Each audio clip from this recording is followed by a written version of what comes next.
A ver, ¿alguna vez nos hemos preguntado de dónde vienen las grandes ideas? O sea, ¿cómo fue que empezamos a pensar como lo hacemos hoy? Bueno, justamente hoy vamos a hacer un recorrido por el origen de la filosofía. Y créanme, es un viaje fascinante que nos va a llevar desde historias llenas de magia hasta el increíble poder de la razón. Y para arrancar con todo esto, hay que hacerse una pregunta fundamental. Si miramos a nuestro alrededor, al reino animal, ¿qué es lo que de verdad nos distingue? ¿Qué es eso que nos hace, pues, humanos? Bueno, la respuesta empieza con una fuerza superpoderosa que nos define como especie. Y sí, estamos hablando de la curiosidad. Ese motor interno que nos empuja a explorar, a preguntar y, lo más importante, a querer entender. Claro, y hay que decirlo, la curiosidad no es algo exclusivo de los humanos, para nada. Pensemos en un gato que se mete a investigar una caja nueva o en un chimpancé que agarra una ramita para usarla de herramienta. Eso es curiosidad. Pero la curiosidad humana, esa tiene algo especial. Va un paso más allá. Ya no solo nos interesa el qué hay en el mundo, sino que nos obsesionamos con el por qué. O sea, no nos alcanza con ver el universo. Tenemos esta necesidad de entender por qué es como es. En esencia, es justo eso, un deseo súper intenso, casi como una necesidad vital de saber, de entender. Es como la chispa que prende la mecha de la ciencia, del arte y, claro, de la filosofía. Es el verdadero punto de partida de toda gran pregunta que nos hacemos. Y aquí vale la pena hacer una pequeña pausa para reflexionar. Pensemos en esto. Desde que el mundo es mundo, la humanidad se ha hecho las mismas preguntas una y otra vez. Preguntas como ¿de dónde venimos? ¿Para qué estamos aquí? ¿Qué pasa después de morir? Como ven, no son preguntas nuevas, ¿verdad? Son las preguntas de siempre, las preguntas eternas. Y bueno, antes de que tuviéramos laboratorios, telescopios y todo eso, ¿cómo se respondían estas preguntas tan enormes? Pues la humanidad encontró una primera herramienta, una que era increíblemente creativa, las historias. Un mito es mucho, pero mucho más que un simple cuento, ¿eh? Era, por así decirlo, la ciencia de la antigüedad. Era una manera de darle sentido a un mundo que muchas veces parecía caótico, impredecible, y se lograba explicando los fenómenos con fuerzas que estaban más allá de lo que se podía ver o tocar. Y el proceso, si lo pensamos, tenía su propia lógica. Imaginen por un momento no saber absolutamente nada de electricidad estática.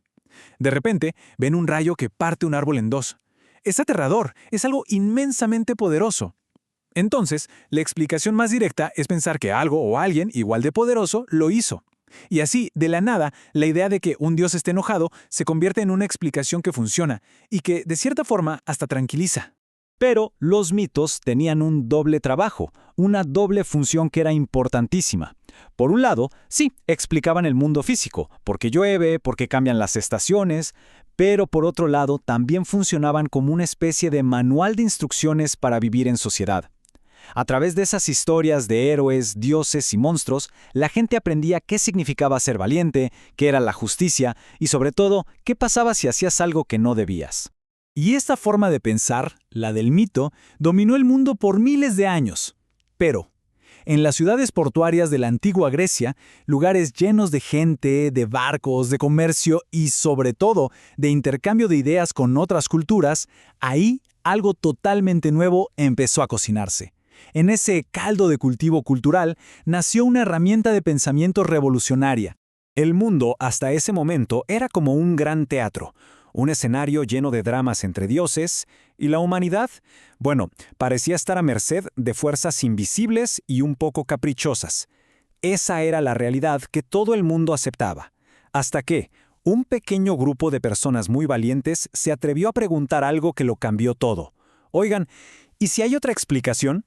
Y aquí está el quiebre, el momento clave. Se pasa del mitos, o sea, la explicación con historias, con tradición y con cosas sobrenaturales, al logos, la explicación que usa la razón, la evidencia, los argumentos. Ya no bastaba con decir, es que Zeus está enojado.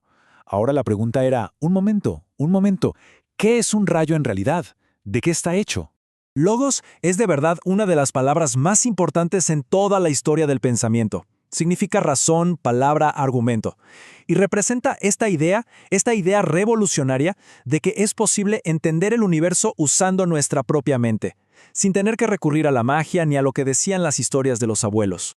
Y este salto, que fue un salto monumental, pasar de creer ciegamente en las historias a empezar a confiar en nuestra propia capacidad para razonar, bueno, es justo en ese momento que nace una de las disciplinas más importantes y que más ha durado en toda la historia. Esta es, digamos, la fórmula central, el resumen de toda esta historia. El gran salto del mitos al logos es, ni más ni menos, que el nacimiento de la filosofía. Es el resultado de agarrar esa herramienta nueva y superpoderosa, la razón, y aplicarla a esas preguntas de siempre que antes respondían los mitos. Y esto es importantísimo, ¿eh? La filosofía no es que haya tirado a la basura las grandes preguntas sobre la vida, la justicia o la realidad. No, todo lo contrario, se las tomó más en serio que nunca. Pero eso sí, con una regla nueva y fundamental. Las respuestas ahora tenían que basarse en argumentos lógicos, en evidencia, no en la autoridad de un cuento antiguo. Y así, este viaje que empezó con la simple curiosidad humana y que pasó por historias increíbles de dioses, nos dejó el mejor legado de todos, la herramienta de la razón. Una herramienta que, por cierto, seguimos usando y mejorando todos los días. Y esto nos trae a la pregunta final. Hoy, con toda la ciencia y la tecnología que tenemos, ¿cuáles son esas grandes preguntas que todavía nos quedan por responder? ¿Cuáles son esas fronteras que nuestra curiosidad aún tiene que cruzar? Porque la historia del pensamiento, esa no se ha acabado. Para nada. Apenas está empezando.